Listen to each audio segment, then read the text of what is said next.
Готовлю легкий салатик из свеклы, моркови и яиц. Люблю натирать на средней терке. Натираю отварную свеклу, сырую морковь. Отварные яйца нарезаю кубиком. Мне нравится не мелко. А вы на канале «Готовим с вами вместе».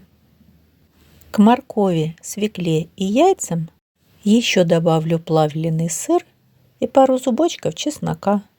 Все натираю на той же средней терке.